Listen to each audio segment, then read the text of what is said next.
আচ্ছা ভাই, একটা কথা বলতো, আপনি কি আমেরিকা থাকেন? ঢাকা থেকে আইছেন না? কি হয়েছে? খালি আমি না, পুরো গ্রামের মানুষ জানে যে মাইয়ের লেগে আপনি আইছেন, এ মেয়ে তো একটা কাল সাপ। মাইয়ের তুলনায় বাবু দিচ্ছে একটা মাটির মানুষ, বুঝছেন? মেয়ের সম্বন্ধে তো আপনার ধারণা নাই। ঠিক বুঝলাম না। বুঝেন নাই? তাহলে শুনেন ঘটনাটা। তোমাকে দুইজনের মধ্যে মারামারি করে যে জিতবো আমি তার লগেই যাবো। লও, চুপ হও একজন একজন।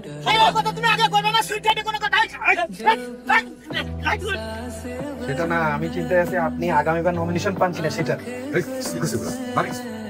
মানে হইতেছে সুইটি। সে কি করে নাই, এই যে এলাকায় যত পোলা পাইন আছে প্রত্যেকটারে নাকে দড়ি দিয়ে ঘুরাইতেছে। ওই যে আমগো আনোয়ার আর বিল্টু আছে না, ওদের দুজনকে মারামারি লাগাইছে, একজন একজনের মাইরা ফাইটা মারা হয়ে যাওয়ার মতো অবস্থা। সুইটি সমস্যা নেই, সুইটি কি করলো? সুইটি কি করে নাই? সুইটি সকালে একটারে কয় ভালোবাসি আর বিকেলে একটা। সুইটি তো বড় হয়ে গেছে। হ্যাঁ, সুইটির কি দোষ? সুইটির কোনো দোষ নাই। সব পোলাপান সুইটির পিছনে ঘুরে। সুইটি যেহেতু সুন্দর, সুইটির পিছনে পোলাপান ঘুরবই। সুইটির কি দোষ? হ্যাঁ, কি লাগবে বা সেটা জিজ্ঞেস করা লাগে? অবশ্যই দামি দামি গিফট আনবা। আর শোনো, লাল গোলাপ আনতে ভুলো না কিন্তু।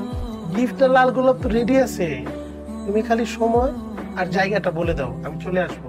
কোনো সমস্যা নেই, তোমার জন্য সবচেয়ে দামি জিনিস আনবানে। কিন্তু কোন সময় আসবো? বিকাল 3টায় আমতলা। সুইটি শোনো না, কালকে আমি কি পরে আসবো? যা মধ্যে তা পরে আসেন, কাপড় না পরলেও কোনো সমস্যা নাই, কিন্তু গিফটের সাথে করে নিয়ে আসেন। হ্যাঁ, বসে থাকি। হ্যাঁ, ওই বান্ধব, তুই এনে খাও কল লাগাচ্ছিস কে? কেমন আছে একটা বেলা একলা দুইটাছে। দেখো, এই আমার মনে হয় আমার বাড়ি লাগে দেখছি। কি লাগো? ওমা, ওমা।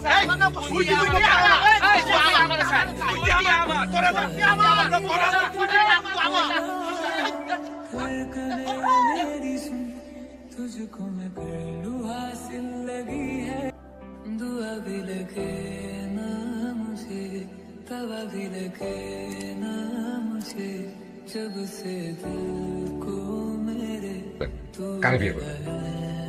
আমি কাউকে বিয়ে করবো না। আপা জান, আপনি আমাকে মাফ করে দেন। এবারে তো না, আমাকে বাঁচান। আমি জীবনে আর কোনোদিন এই ধরনের কাজ করবো না। আমি কসম কাটতেছি, আমি আপনার কসম কাটতেছি। আপা জান, এবার আমাকে বাঁচান। থামেন, আপনি থামেন। আমার বন্ধুর ছেলে আমেরিকা থাকে, উচ্চ শিক্ষিত, মাশাআল্লাহ দেখতেও সুন্দর, বয়সও কম, আপনার সাথে মানাইব। এখন আপনি বলেন, এই যে বুইরা চাইটা, এটারে বিয়ে করবেন নাকি আমার ওই বন্ধুর ছেলে উচ্চ শিক্ষিত, হ্যাঁ তারে বিয়ে করে আপনি আমেরিকা চলে যাবেন? ও আপা জান, আমার একবার মাফ করে দিন যায় না আপা জান। তার মানে লিস্টে আপনিও ছিলেন? আসিলাম ভাই, উপরওয়ালার দয়ায় পয়সা গেছি, ব্যান্ডে চালাই খাইতেছি, নাহলে বিখ্যাত থাল বের করতে হতো। তুমি আমাকে ডলার দিলা না, আমি তোমাকে একটা সিগারেট পরি। সিক্রেট? আবার আপনাকে বিয়ে করেন না। কেন? আবার আপু অনেক খারাপ, সারাদিন শুধু প্রেম করে। তার 10-20টা বয়ফ্রেন্ড আছে, 4-5 বার তালাক হয়ে গেছে। বলছে আমাকে? আরে সারা এলাকা জানে, খালি তুমি জানো না। আমার আপুকে বিয়ে করো, সময় থাকতে পালিয়ে যান। ইসলাম কেমন আছে? বাবাজি ভালো আছে? আসতে কোনো সমস্যা নাই তো? এখন সমস্যা হয় না শুধু। মাশাআল্লাহ, মাশাআল্লাহ, কি সুন্দর পোলা। হায় হায়, এটা আমি কি করলাম?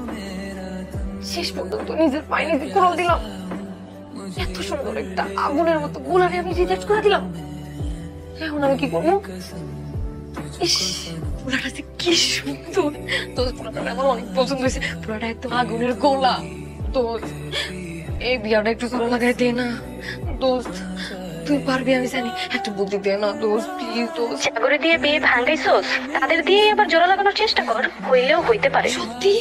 কিন্তু আনোয়ার, একটা তো ভুল হয়ে গেছে। আবার কি বলেছে? এই বিয়াটা না ভাঙন যাইবো না।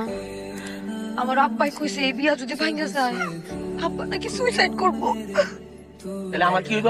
শোনো না, ওই হালার বেটায় তো খালি আমার দেহ পাইবো, আমার মন কিন্তু কোনোদিন পাইবো না, কারণ আমার মন তোমার কাছে। খালি মন দিয়া কি করবো? দেহের কি হইব? আনোয়ার, তুমি বুঝো না? তুমি তো আসোই, ওই হালার বেটায় তো বিয়া করে উড়াল দিব, স্বামী বিদেশ, তারপরে আমি একা তুমি একা, দুইজনে মিল্লা একাকার। এখন তুমি বেড়ে যায় আমার নামে সব ভালো ভালো কথা কইবা।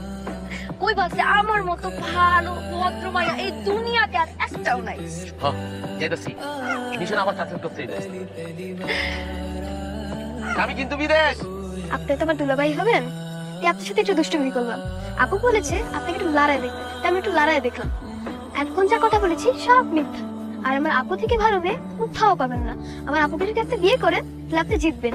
আপনি অনেক সময় আপনি তো আমি ব্যানে করে আনছিলাম, ব্যানে বসে বসে অনেক কথা কইছি, কতগুলো আসলে মিথ্যা, বুঝতে পারছেন? কাকেও ভালো মানুষ, রামগো সুইটি সেও খুব ভালো। আসলে হাজলে সে তঙ্গ এলাকার বোন, আরে বিয়া দিমু কোন ছেলের কাছে তার একটু লাড়াচাড়া দেওয়া দরকার না? তার সমস্ত তো জানা দরকার আসলে সে কেমন মানুষ। সুইটির মতো একটা মাইয়া নাই, পুরো 10 গ্রামে একটা মাইয়া পাইবেন না। সে কারোর সাথে কথা বলে না, মোবাইল চালায় না, নামাজ পূজা করে, খুব ভালো। আরে বিয়া করলে আপনি জিতবেন ভাই। আপনি আব্বারে না করছেন কেন? আসলে আমি প্রথমে বিয়েটা করতে চাই নাই, সেই জন্য আমি সবাইরে বানাইয়া পড়াই আপনার কাছে পাঠাইছি। আমার নামে সব খারাপ খারাপ কথা কমেন্ট লেখা। কিন্তু আপনারা যখন আবার প্রথম দেখছি, আমার আপনার খুব ভালো লাগছে। আপনি মানুষটা অনেক সুন্দর, আমার আপনার মনে ধরছে। সেই কারণে আবার সবাইরে রিকোয়েস্ট করে আপনার কাছে পাঠাইছি যে আগে সব যা কইছে সব মিথ্যা কথা কইছে। আপনি কিন্তু আব্বারে যাওয়ার আগে হক হয়ে দিবেন, ঠিক আছে? আমি মানুষটা খুব ভালো তো, সেই জন্য আল্লাহ আমার কপালে আপনার মতো একটা ভালো মানুষ রাখছে, সুন্দর মানুষ দিছে। কথাই আছে না, ভালোর কপালে ভালোই জোটে। আপনাকে যখন আমি প্রথম দেখি আমার আপনাকে ভালো লাগে, ছবি দেখেছিলাম, এর জন্যই এত দূরে আসা। একটা মানুষের সবচেয়ে গুরুত্বপূর্ণ জিনিস কি জানেন? তার মন। এই মনের উপরে নির্ভর করে মানুষটা ভালো থাকবে না খারাপ থাকবে। আর সেই মন যারা ভাঙে, আমার তাদেরকে মানুষ মনে হয় না। আপনার কাছে রূপের সৌন্দর্যটা অনেক কিছু মনে হতে পারে, আমার কাছে না। আমার কাছে মানুষের আসল সৌন্দর্য হচ্ছে তার মন। আমি বিয়েটা করতে পারবো। সরি, একটা কথা, আপনি ঠিকই বলেছেন, ভালোর কপালে ভালোই জোটে।